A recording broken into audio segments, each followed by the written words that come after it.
それでは始めさせていただきます。まず開会にあたりまして、笹川平和財団、理事長の須波敦よりご挨拶申し上げます。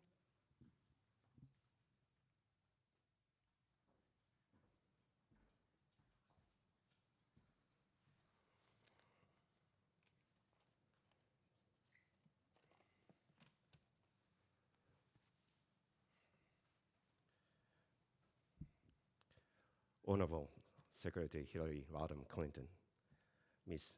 Izumi Nakamitsu, UN Under-Secretary General and High Representative for Disarmament Affairs, Ambassador Melan Vervier, Executive Director of the Georgetown Institute for Women, Peace and Security, and also Advisory Committee member for the Sasaka Peace Foundation, USA. Honorable guests, ladies and gentlemen, it is indeed a privilege to welcome you to this event today, featuring two outstanding speakers, most suited to discuss the significance of gender equality. First, I'd like to express my deepest gratitude to Secretary Clinton for offering us this remarkable opportunity. We are truly honored to have you here with us at the Sasaka Peace Foundation to directly hear your call for the advancement of women's leadership and gender equality. I would then like to thank Ms. Izumi Nakamitsu for participating in this event and sharing your invaluable experience leading UN organizations to bring about changes in the field of peace and humanitarian support. I would also like to thank Ambassador Verbier for guiding us at every step of the preparation for this extraordinary event, and the honorable international advisors and Secretariat of Premium Imperial for their generous support and cooperation. 笹川平和財団は、1986年に設立された国際協力を活動領域とする民間財団でありますが、中でも女性のエンパワーメントを柱に据え事業を展開をしております。日本やアジアにおける政治家を志す女性たちの研修、ジェンダー平等をテーマとした調査研究、またジェンダー視点を取り入れた投資の促進、さらに紛争地あるいは元紛争地での女性のエンパワーメントにも注力し、平和構築における女性たちの役割の強化や、いわゆる WPS アジェンダ、Women, Peace and Security アジェンダ推進に取り組んでおります。本日の対話は、日本でさまざまな差別や困難に直面しながらも、それぞれの家庭や地域社会、あるいは世界をより良いものとするため、日々奮闘するすべての女性たち、そしてそれを支える男性たちにとって大きなインスピレーションとなるものと信じております。最後にこの対話にご参加、ご覧いただいているすべての方々に御礼を申し上げ、私のご挨拶といたします。今日はよろしくお願いいたします。須波理事長、ありがとうございました。続きまして、岸田文雄首相のメッセージを森雅子首相補佐官にご代読いただきます。森先生、よろしくお願いいたします。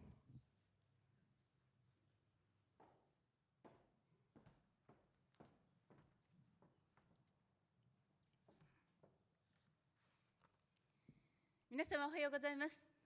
総理補佐官の森雅子でございます。岸田総理からのメッセージを代読させていただきます。ご出席の皆様、こんにちは。岸田文雄です。本日、セミナーを主催する笹川財団に敬意を表するとともに、会議のご成功をお祈り申し上げます。また、この場をお借りして、長年、ミャンマーの民主化、和平プロセス等にご尽力いただいている笹川名誉会長、日本の友人として日米関係強化に大きく貢献くださったクリントン元国務長官、そして国連において軍縮不拡散の取り組みを力強く主導している中光国連事務次長に対して改めて感謝を申し上げます。私は先般、UN Women が実施したジェンダー平等を進めるためのコミットした男性リーダーが参加する非奉仕サミットにおいてチャンピオンに就任いたしました。本日議論される女性、平和、安全保障は、女性の平和と安全保障への参画促進と同時にジェンダー平等の取り組みが不可欠なものです。日本はそのような問題意識のもと、紛争延強国の女性のエンパワーメント支援や紛争下の性的暴力の問題に取り組んできました。ロシアによるウクライナ侵略の中で繰り返される残虐な行為に女性たちも巻き込まれている今、世界が一層団結する必要を痛感いたします。来たる12月3日に東京で国際女性会議 WOW を開催いたします。WOW の議論を来年の日本議長国下での G7 や日本が非常任理事国として参加する安保理での議論などにつなげ、引き続き国際社会の責任ある一員として WPS アジェンダ促進およびジェンダー平等に向け力強く貢献していきたいと思います。内閣総理大臣岸田文雄、ご清聴ありがとうございました。森先生、ありがとうございました。では早速対談の方に移りたいと思います。まずクリントン長官に冒頭のご挨拶を頂戴したいと思います。Secretary Clinton, please.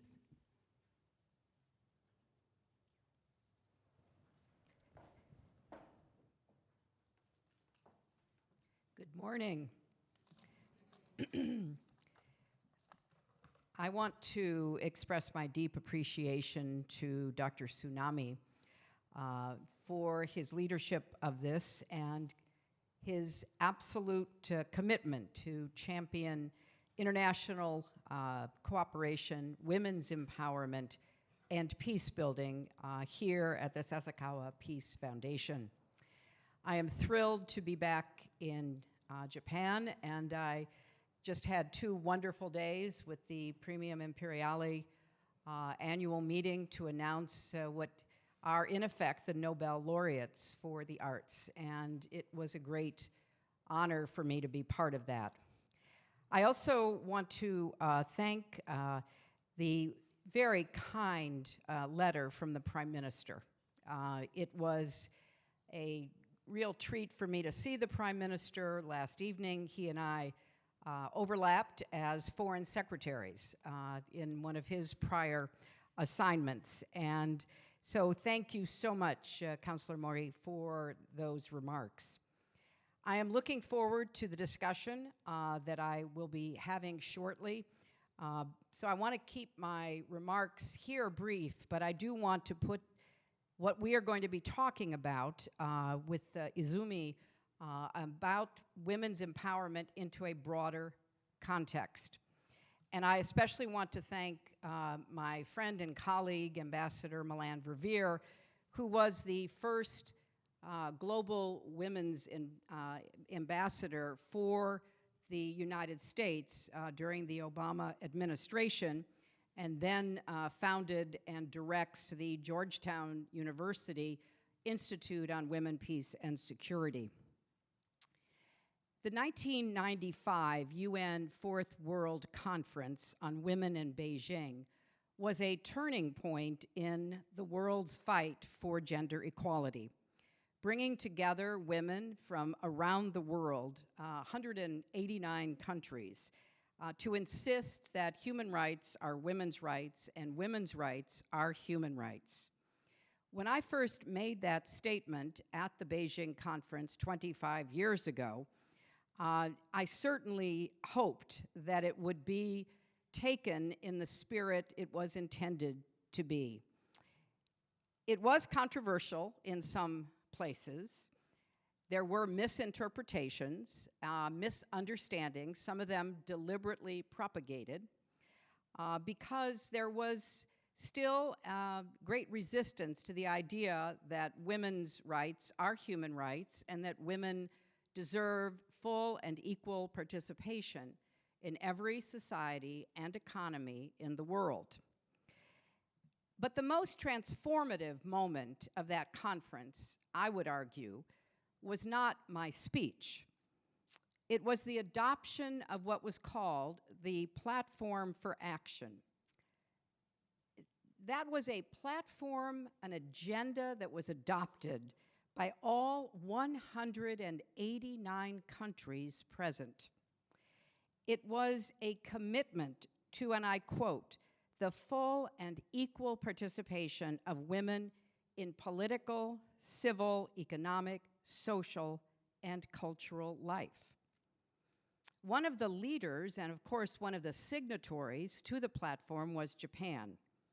In fact, there at the conference and in the years since, Japan has supported a series of international pledges aimed at achieving gender equality and women's empowerment, for which I thank a succession of Japanese governments.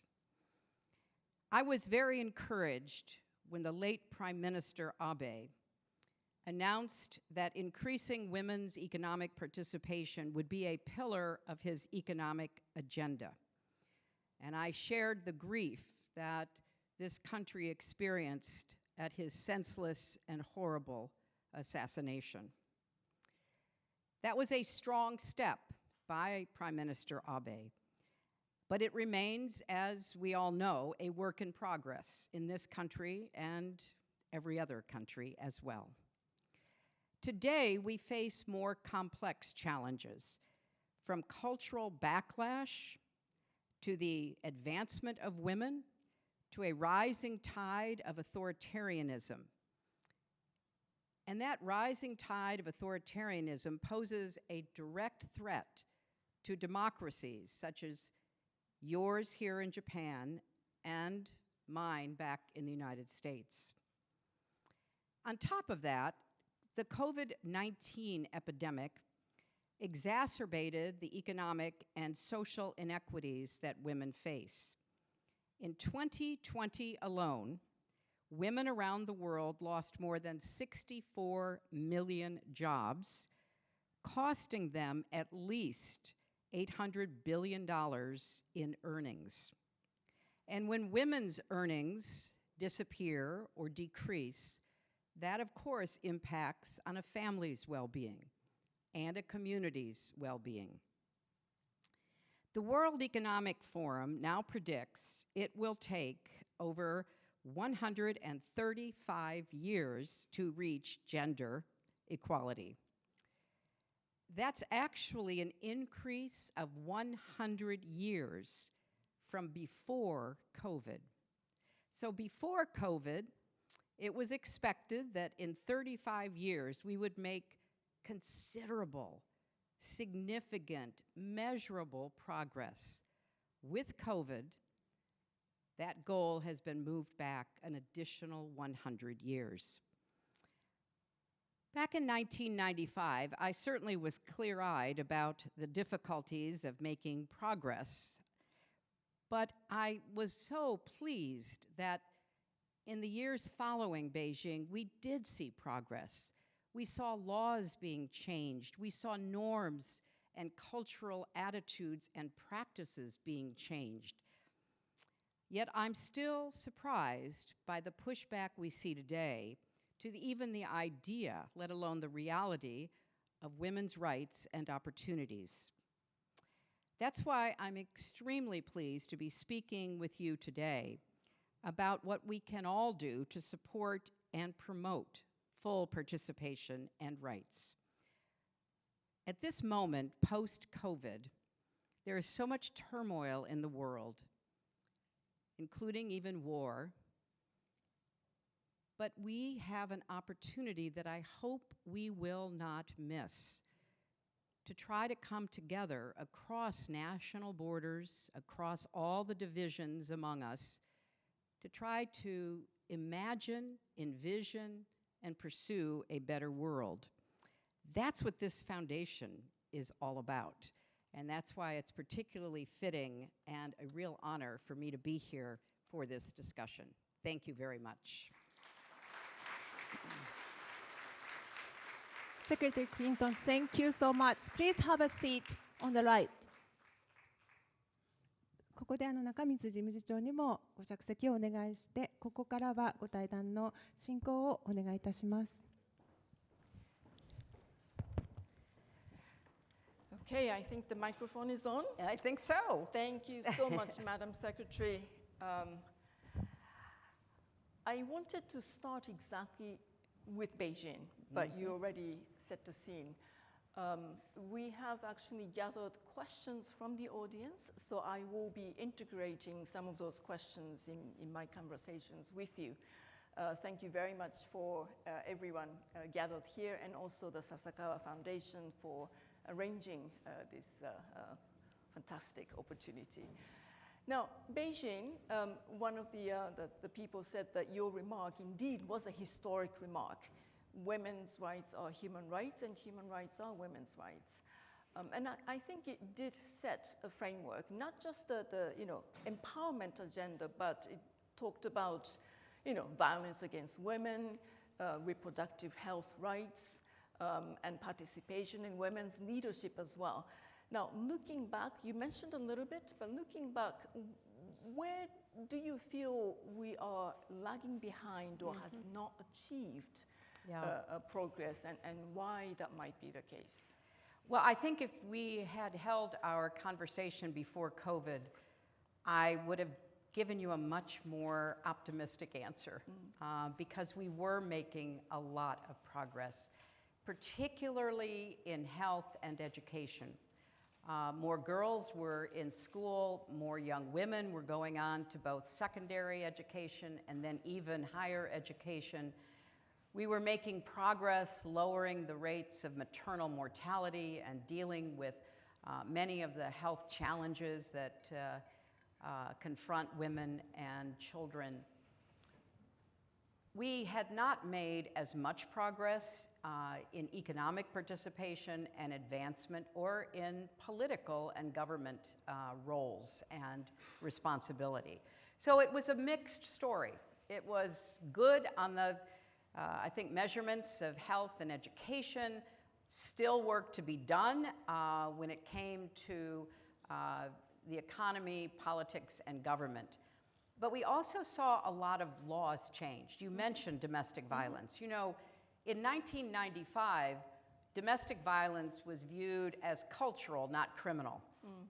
That it was considered perfectly appropriate for the male head of a household to inflict violence on the female members, including spouses and children. And when we started after 1995 to make the case, it was not cultural, it was criminal, and to change behaviors, we actually made a lot of progress with that. Fast forward to COVID, and what happened with COVID, given the massive disruption that it caused in family life, communities, economies across the board, we saw reported incidents of domestic violence going up. We saw the progress we had made in trying to stop child marriage reversed because families that were losing their livelihoods, their markets for agricultural or fishing or other ways that they supported themselves drying up or being limited, began once again to sell their daughters into marriage. And of course, most dramatically, we saw the loss of economic opportunity for women who often were the first to leave their jobs, who often had to because they had to homeschool their children, they had to take care of other family members. So as I said in my remarks, our progress suffered quite a bit because of COVID. I see. Now, let me just focus a little bit on women's role in peace and security, WPS. So 5 years after Beijing, the famous Security Council Resolution 1325, as a young officer in the United Nations, mainly looking at peace and security issues, those were really a period of real excitement. Now, the 1325 really talked about two essential sort of conceptual issues. One, women are disproportionately impacted, affected by conflict.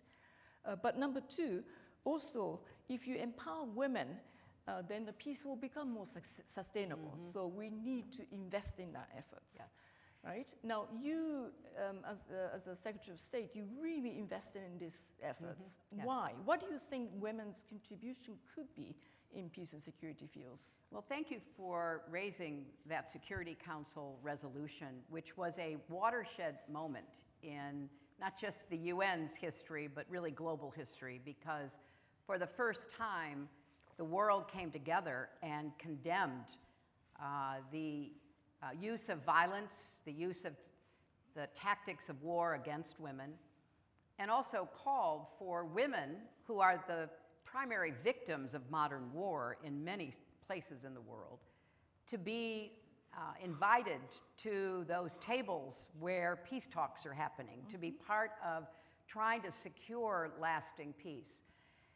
We thought that was really important because warfare had changed over the preceding decades, and civilians, which meant primarily women and children, were often being targeted. We're seeing that in Ukraine right now. We are seeing the targeting of residential buildings, of power sources, of schools, of hospitals, including those terrible pictures of babies in intensive care and pregnant women being pulled out of the wreckage or pulled out of a building trying to be saved. So we know that warfare has changed.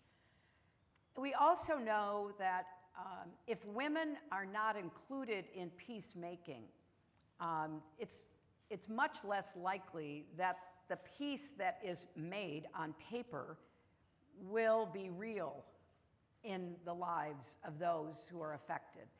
And the work that Ambassador Verveer does at Georgetown University, which is now being really embraced around the world, including right here in Japan, is to study many different circumstances and compare when women were involved, when things worked out, when peace was more secure, and when they were not. And sometimes even to end conflicts, as we have seen in the past. I mean, one of the most famous examples of that is the way women ended the Liberian Civil War. And if you've never seen the film, Pray the Devils Back to Hell, I recommend it to you because in that film, women said, we're not going to put up with this. We're being killed, we're being raped, we're being tortured, our sons, our husbands, our brothers are being killed. We cannot let this go on. And they literally encircled a building where peace talks were being held and would not let the men out until they reached an agreement. I think that's a pretty good model if we can replicate it. So I do think that both elements of Security Council Resolution 1325 are important. And now I see there are several countries that are adopting so-called feminist foreign policy. What do you think, women's participation and women's leadership could impact foreign policy, national security policy, defense policies? I mean, what can we do to improve those policy making? Well, you're in the United Nations, and you have had such a distinguished career. I want to compliment you here in front of your countrymen and women because you have been at so many of the important points in conflict history over the last 30 years. And I think nations that are paying more attention to what happens to women in war and conflict are doing a lot to try to bring public attention to the real costs of war. It can look kind of sanitized if you're watching it on television. And even if you see the after effects of the bombing of a building or even tragically bodies in a field, it may not have quite the impact that it should on decision makers who should always be seeking to try to end conflict. And I think bringing women's perspectives into that, I had the opportunity to meet with President Zelensky's wife in New York. And when you have conversations with men who are involved in war, they rightly say, give us more weapons, and you want to, and I hope we continue to support from my country and others, the Ukrainian people. When I asked Mrs. Zelensky, what do you need? She said, I need I need the kind of equipment for intensive care units for babies.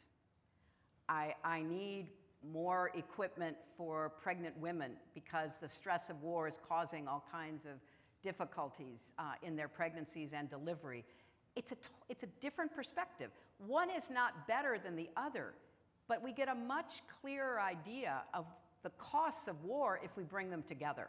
So having women involved in the conversations during and after conflict will make it a much more likely outcome that will protect civilians and not just deal with the military needs. Absolutely, and we know that at the UN, we are living through those in real life.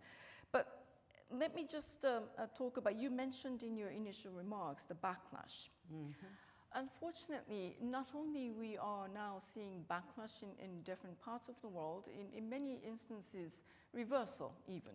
I mean, what happened in Afghanistan in recent years is a real disappointment. The UN continues to raise awareness of the importance of girls' access to education. Myanmar is another location. And even Ukraine, as you mentioned, the sexual violence as a weapon of war. I mean, these are the issues that I lived through when I was deployed in the former Yugoslavia in the 90s. Yeah. That is now back on the scene. Why are these things happening? And it's not just in those peace-building contexts. Many people in the audience refer to the recent Roe versus Wade rulings in the United States. They are now reversal in the thinkings in terms of women's reproductive rights, etc. Of course, pandemic, as you say, set back a lot of economic situations for women. So what do we have to do now to get back on track? Yes, well, you're right to ask that question. I would add to the list of what's going on in the world today the situation in Iran, yes, where young women, and I mean very young women, are standing up for the right to be themselves. It is, the hijab is the symbol, but it's the choice. It's their own decision that whether to wear it or not, that they are literally in the streets for. And hundreds have been killed. We estimate that more than 20,000 are in prison. We also believe that the average protester's age is 15.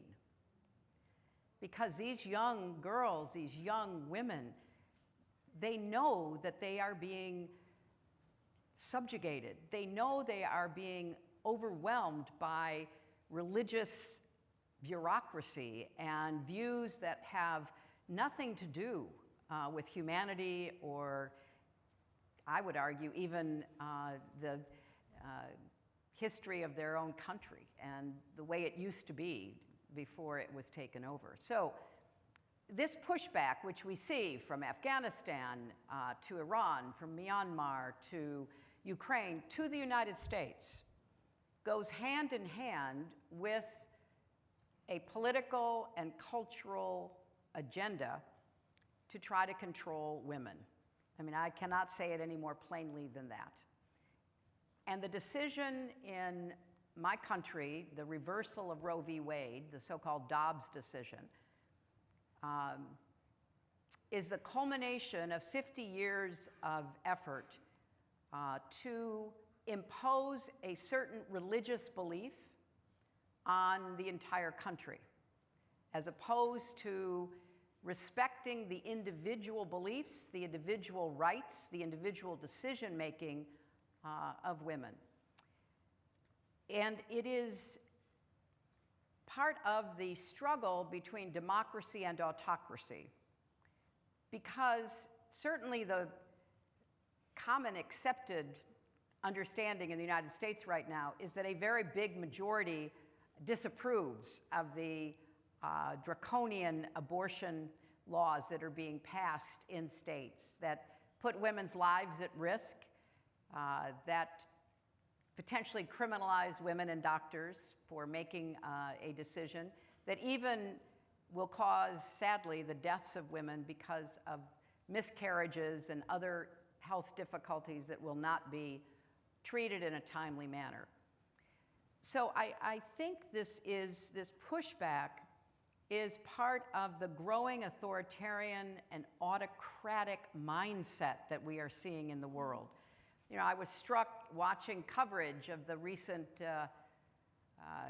Communist Party Congress in China. You see very few women. In fact, I read one statistic that there have only been 8 women not at the Politburo level, but at the next level of the Communist Party since 1949. So when women are viewed as either unwanted or incapable of getting an education, as they view in Afghanistan, or wearing a hijab or not, or making an intimate health decision, you see the impact because it goes beyond what the specific rule or law is. To send a message to young women in particular, because, you know, for 50 years we had the right to choose in the United States. My daughter grew up in that. My granddaughter will not. And so it affects one's life. It affects one's feeling of security and safety and full participation and equality. And you know, at the UN, you know, with the rise of authoritarianism, the space for human rights defenders, especially women human rights defenders, continuing to shrink. And we have this feeling we need to actually reinforce international support for these women human rights defenders. What are the things that we could do? And then it's not just the present issue, but as you say, there are new challenges that are added on top of those existing challenges. I mean, climate justice is one, definitely inequality, disparity issues triggered by COVID, but existed for many, many years. And one area that I'm particularly concerned about is the gap between men and women in digital world. You know, if the data set is biased, we will be replicating those discriminatory structures in the field of new technologies. And so there are those new challenges when it comes to gender rights equality. What are the things that we have to do more today? You know, I'm really glad you raised that because you're absolutely right. A lot of the problems that we are seeing and that we're talking about here that are in what, you know, we call the real world are exacerbated by what goes on online. When you talk about the space shrinking for women human rights defenders, online, the space for women asserting ourselves in the public square is also shrinking. The level of misogyny, of attacks, of violence directed against women who speak out and speak up for women's equality or for any other human rights issue is very scary.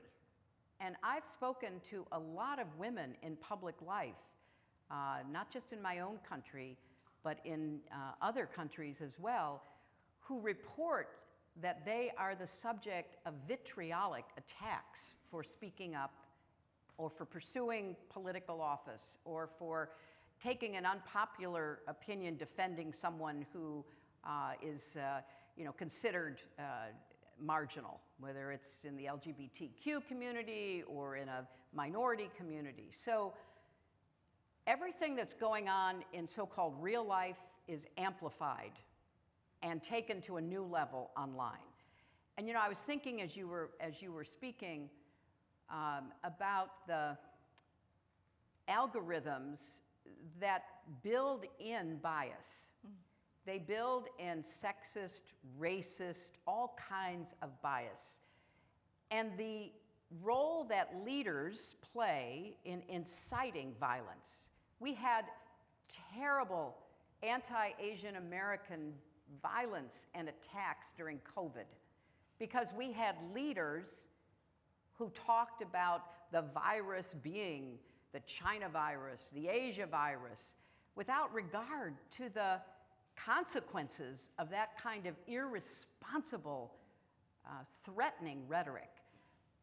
So if you have algorithms that are designed to addict you to negative information, to hate messages, to conspiracy theories, you begin to see how people believe all kinds of untrue, even crazy ideas about individuals, about groups, about events. We have tried to convince the technology companies to do much more, to monitor their sites, to get rid of violent rhetoric, and especially during COVID, to get rid of anti-vaxxers who were spreading falsehoods. They take a few baby steps, but they don't go all the way. And in the world of artificial intelligence that will be based on these algorithms with built-in bias, I am very worried about how that's going to impact most of the world that are not going to be part of the design of those algorithmic information portals. And that's very worrisome. Indeed. And do we need some new approaches, new energy, new vision for correcting some of those imbalances? I do. And I know that the UN has done some work on looking at technology. The European Union has passed some new legislation trying to look at privacy issues and other matters.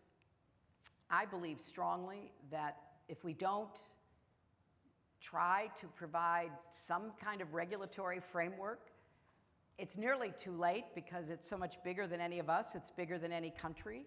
It is literally a law unto itself, the information that we are feeding not just adults, but most worrisome children. And if we don't take some steps in governments, individually and collectively, hopefully even globally, we are getting the worst of both worlds. And by that I mean, China is constructing the most effective surveillance state in the history of humanity. They will know when you turn the water on in your bathroom in the morning. They will know what you eat for lunch. They will keep track of everything you're doing. They will hold you accountable for not following appropriate norms and rules. So they are using technology to control. And then in democracies, we seem to have lost all control over technology, and it's basically doing whatever it wants and causing whatever chaos it does cause, and we just kind of shrug and say, well, that's free speech, nothing we can do about it. There has to be some middle ground that sensible people start trying to design and occupy between the surveillance and the total laissez-faire, hands-off, let them do whatever they want approach. So I would hope that the UN would play a convening and leadership role in trying to come to grips with that, and I would hope more nations would take a look at what the EU has done and figure out what to do that makes sense for their own countries. Now, let's talk a little bit about women in politics. One of the pillars of the WSPS, Women, Peace and Security Agenda, is women's political leadership. Now, I think that itself is an objective, it's a goal, but it is also a key enabler for achieving gender equality. Now, the Secretary General of the UN, Mr. Guterres, very often says, gender equality is a question of power. We need to shift towards more equitable distribution of power so that we can create foundation for more sustainable systems. Now, you are a real pioneer in this field. First and foremost, there's, I think, wide interest amongst the audience to hear a little bit about your personal story, what might have been your struggle, how you overcame those struggles as a pioneer woman in politics. Well, I think there are a lot of us because there aren't very many of us. And so in some ways, we're all still pioneers trying to figure out how best to participate in the politics of our respective countries. And personally, you know, I know that it's going to be hard no matter who you are and where you are. I also know that there's still a double standard. Women are judged more harshly for doing the same things that men have done for millennia. But I also know that women who seek political position eventually have to be judged on who they are and what they accomplish, and that should be the standard. But it's difficult to get to that standard because the challenges for women in the political world, in whatever culture you're in, whatever country you are in, are quite formidable. You know, and there are differences between parliamentary systems with prime ministers and presidential systems with only one person being the head of state and the head of government. You know, here you have the emperor and you have a prime minister. In the UK, you have now a king and a prime minister. And historically, it has been somewhat easier in many places, India, Israel, et cetera, as well as the UK, really from New Zealand to Iceland, for women to rise in parliamentary systems. And I think that's because when you're in a parliamentary system, your constituency, once you're elected from wherever you are representing, your constituency are really your fellow members of your party. And so they will judge you based on how well you do within that context. And it's one of the reasons why in a parliamentary system, women often can ascend, as Angela Merkel did for, you know, so many years. In a presidential system, the parties are secondary. It's an individual effort. You get out and you have to make your case to the general public. And in my country, you have to raise a lot of money. I had to raise in 2 presidential elections, both times more than $1 billion, because that's how we run our campaigns. And historically, it's been harder for women to raise money, and it's been harder for women to run the gauntlet of the public and the press to achieve elected office. That's changing somewhat, and that's all to the good, but it still is a very challenging process, and you just have to be willing to forge ahead despite what's ever happening online or what is being said in the press or what is being literally thrown at you to trip you up and you know, end your career. So I think the 2 systems have differences, but it still is going to be difficult in whichever system in a democracy you are competing in.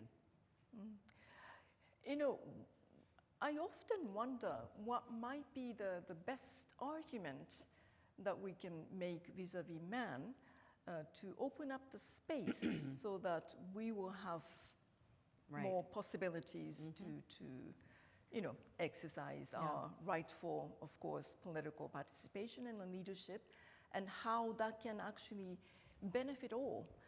We're not talking about, you know, at the UN we always talk about, you know, gender equality and gender parity. We're now in the UN, we talk about parity. You know, this is not just the right thing to do, but it's also a smart thing to do, because we achieve things more and better.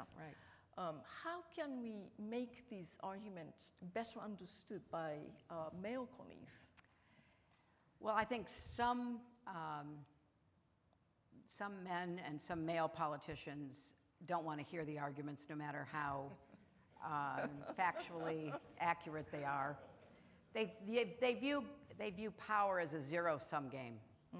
They hang on to power as they define power, and they view freedom, whether it's freedom in the economy or freedom in society, as a threat to their power.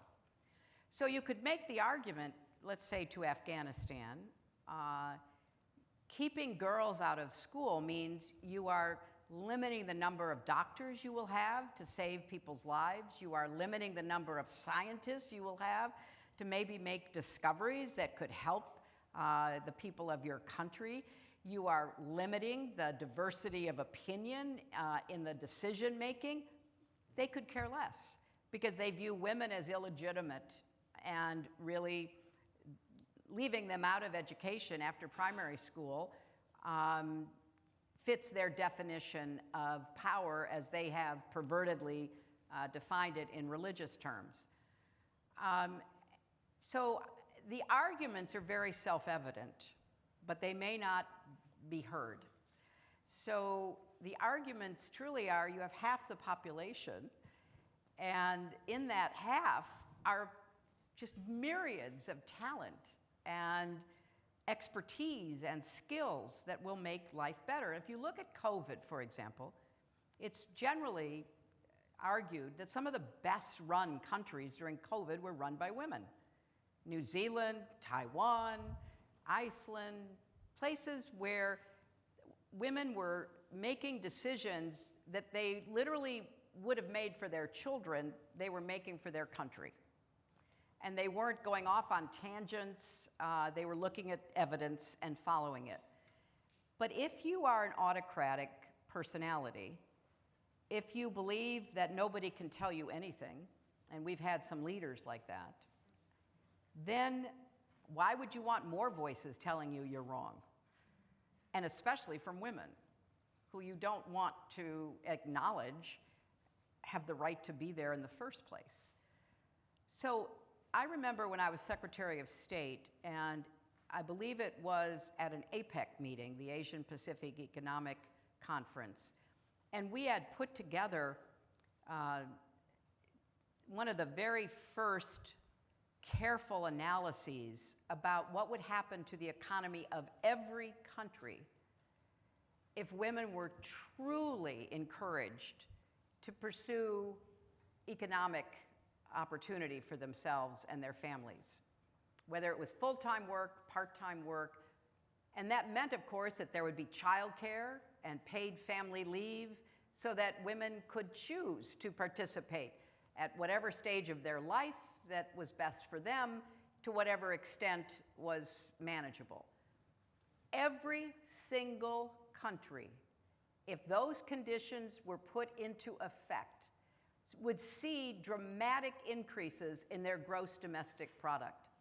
Now some, like in the Middle East, would see increases of 40 to 50% because they would be engaging the other half of their population, and in cases where women did go and get an education but then were basically barred from the workplace, they would be taking advantage of those educated skills.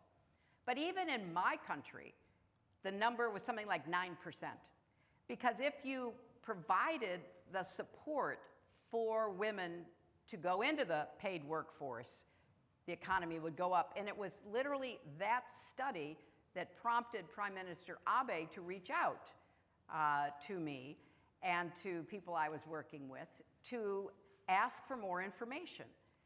Because social structures, family structures, norms, laws, they do shape behavior. And if you can make the case, and I believe you can, especially now after COVID, when we need to get a lot of people back into the workforce doing work that they were trained for, skilled for, et cetera, you would see increasing prosperity. And the pie would grow. I mean, that's the other part of this, is by limiting women, you are limiting, as I said, gross domestic product, but you are limiting economic growth. And you are limiting consumption through income that can stimulate more growth. So I honestly think, Uzimi, that it's like, this is so provable. Some people are willing to listen, like Prime Minister Abe was willing to listen. Some people don't want to hear it, no matter how true it is and how backed up by evidence it would be, and what a difference they would see. That's a perfect segue to going into Japan, my country. A lot of questions about how you would advise Japan. Now, just statistics, women in parliament and diet, about 10%, very low in this country. The famous World Economic Forum Gender Gap Index, I think the latest is 116th out of 146 countries surveyed. This is bottom of the East Asia and the Pacific region. So we're not doing well. And as you say, there are perfect arguments that you can make. I mean, when Christine Lagarde was head of IMF, she came to Japan a number of times and she said, if you want to grow, work on gender equality. Yeah. Very clear message. But the progress in this country as a woman, I also feel it's very slow. What would be your advice first, I mean, in a general sense, and then there'll be more questions. It would not be my place to advise, but I can observe based on the information that I gathered in watching what Prime Minister Abe was saying and trying to do. I think that, as you just reiterated the statistics, Japan is such a highly productive country and has demonstrated that repeatedly over so many years. But its productivity and its economic growth could be even greater if there were a plan to try to begin to integrate more women into the workforce. And I think Japan has all the tools that are needed to do that, to try to bring together representative voices to come up with an approach. As I understand it, and again, I am not an expert, so please do not hold me to that. As I understand it, there are both cultural signals about whether women belong in the workforce or not, and there are real obstacles with respect to childcare and elder care and structuring how to manage having women in the workplace. So those are two different approaches. And I think looking at them and saying, okay, well, so what are the cultural signals that we could try to respond to? Because young women are not going to put up with them. Young women are not, they're just, if they have to make a choice between fulfilling themselves in their education and their career and totally leaving the workplace once they're married and have children, I think it's really a bad choice for Japan. What I think is needed is to say, we want you to do both if that's what your choice is. We want you to contribute to your country, but we also want you to have a family and children, because Japan, like most advanced economies, you're not replacing, and you have an aging population. So this is a problem that with sensible, thoughtful consideration, I think could begin to be addressed both on the cultural level and kind of on the social economic obstacle level. I think Japan could do itself a great service, but also serve as an example, a model for other countries as well. So I hope that, look, I understand the politics. Everywhere has politics, and every place has difficult decisions to make, but you have one of the most highly educated populations, men and women, and you're making it very difficult for women, once they get married, to continue in the workforce. And I think that's a loss for Japan, not just a loss for individual women and their families. So I think it would be great, maybe the foundation, as part of the mission of gender equity, could have like a convening of representatives from different parts of society and the economy to think through how you could, in a very deliberate way, address this. And I know that's part of what Prime Minister Abe was trying to get at in the work that he was trying to do. But politics always intervenes. So if you can bring people together so there's a national mission, then the individual politicians can feel like it's safe for them to go along with it. And I think that could make a big difference. There was also quite a lot of interest about how we balance between different roles that women have, being a professional person, being a wife, and being a mother. Did you ever have to struggle with that? Oh, absolutely. And I know you must have. You have 2 daughters. Yes. And I have 1 daughter. And now my daughter has 3 children. So it's a constant balancing act. And it requires, good management skills, but it also requires supportive environments. I mean, if you don't have quality childcare that you trust, so that whether you're working full-time or part-time, you can feel good about leaving your child there, then it's very hard to go to work. You're not going to. Your child comes first. Everybody, of any common sense or heart knows that. But that shouldn't have to be the choice if you can have a system that supports individual women being able to work full-time or part-time.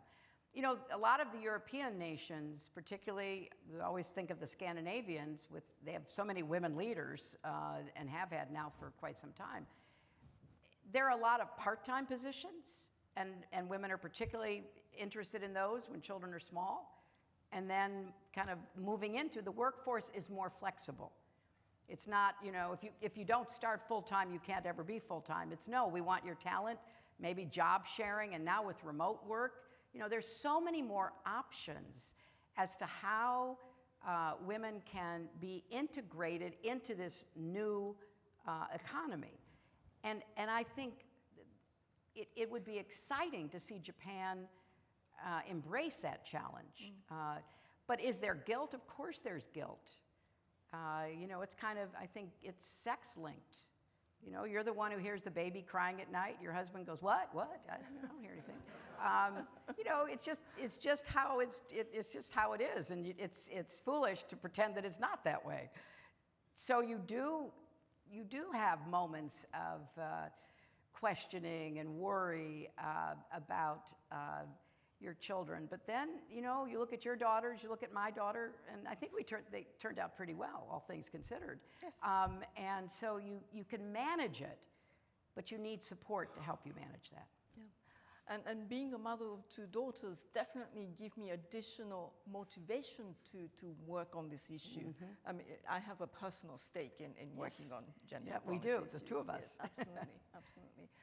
But let's talk about politics more in general.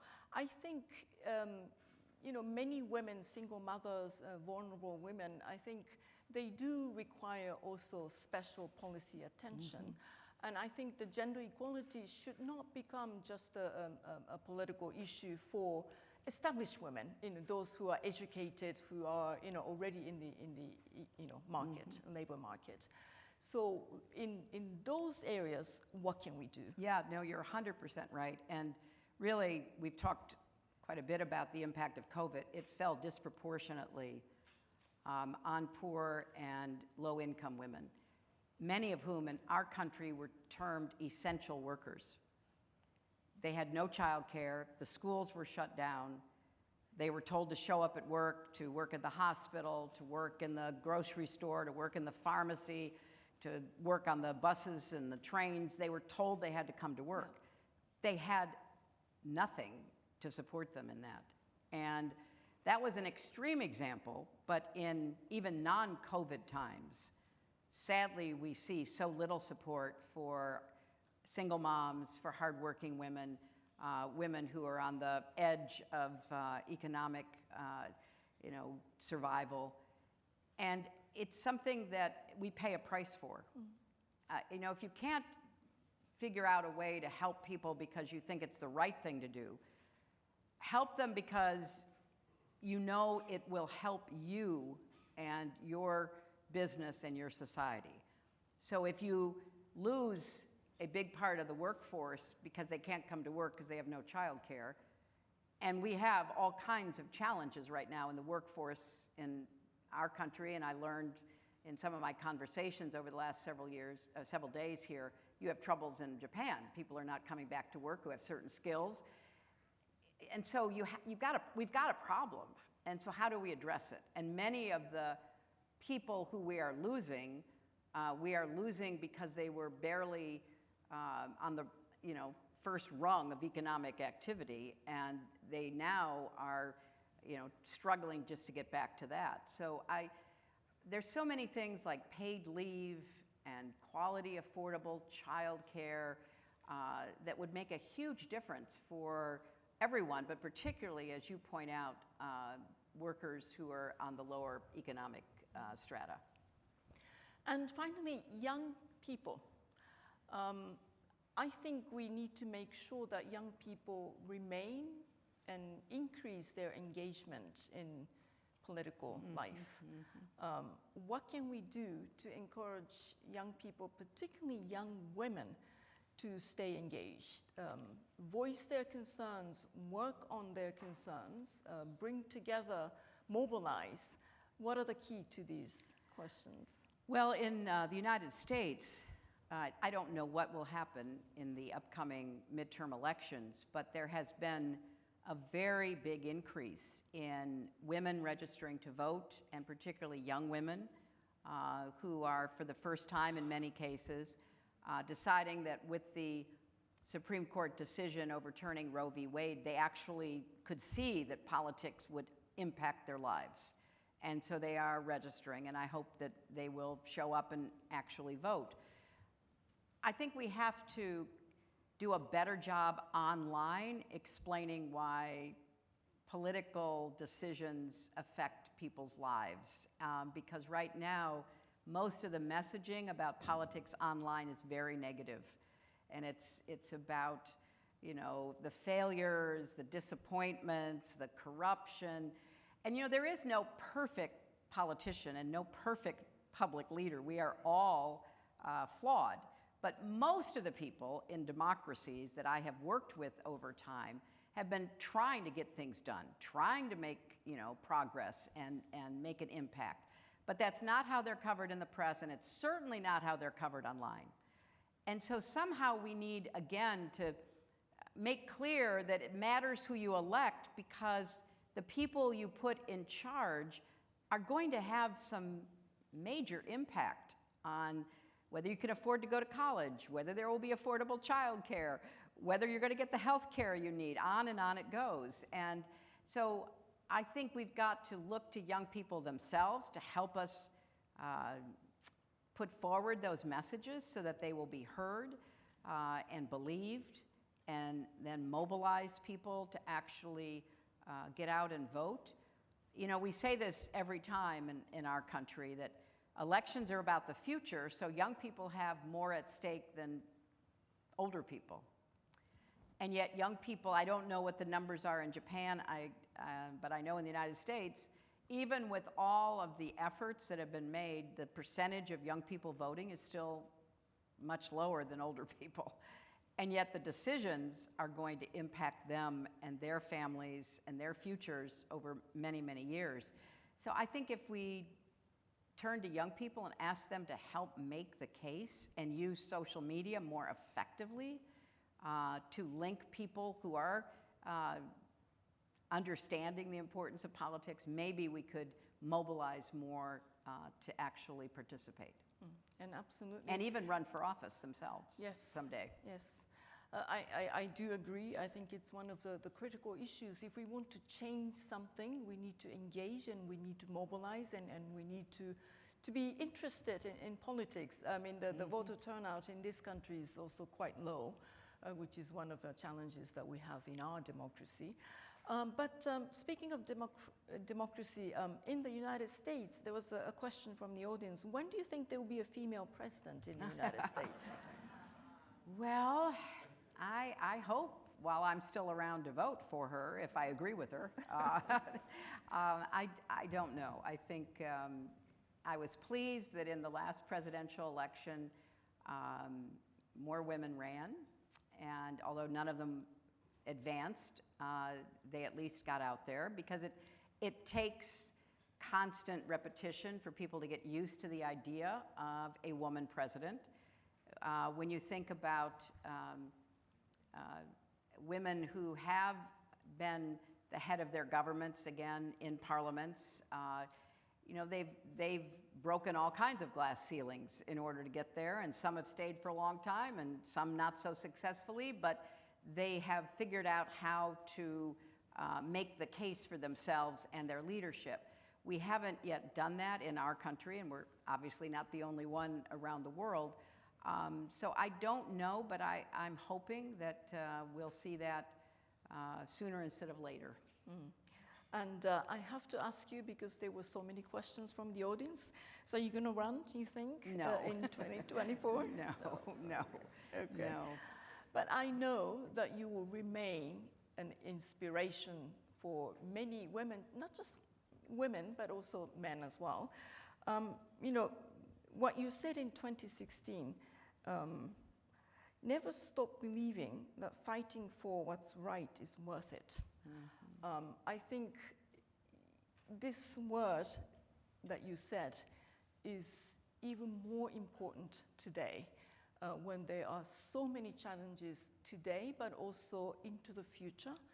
And I really respect you for what you're doing, everything that you're doing, you know, your work with the Onward Together, this organization that you set up. I hope that you will continue to inspire and work with us, guide us, and we will always look up to you. Thank you so very much for this conversation. Thank you. It's been wonderful. Thank you so much. Thank you.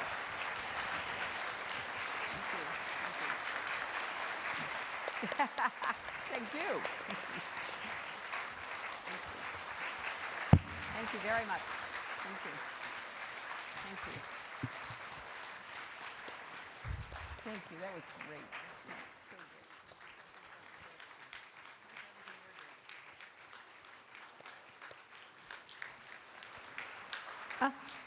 どうぞご着席のまま、Please seated. ご着席のままお願いいたします。ありがとうございました。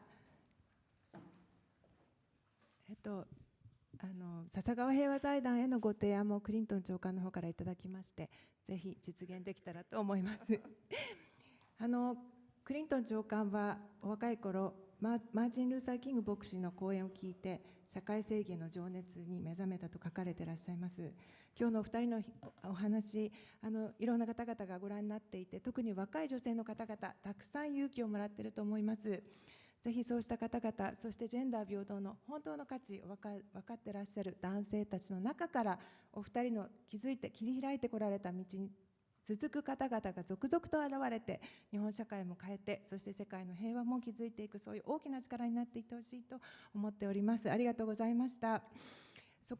ここで、花束贈呈に移りたいと思います。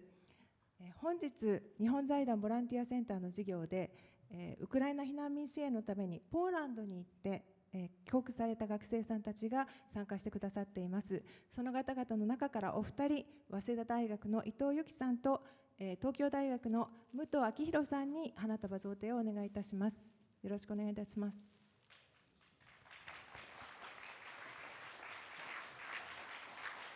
Oh, those are beautiful.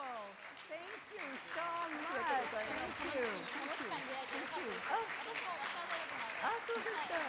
ありがとうございます。ありがとうございます。Thank you. Thank you so much. ありがとうございます。それではここでクリントン長官、中光事務次長にはご退出いただきます。残念ですが、皆様どうか今一度盛大な拍手をお願いいたします。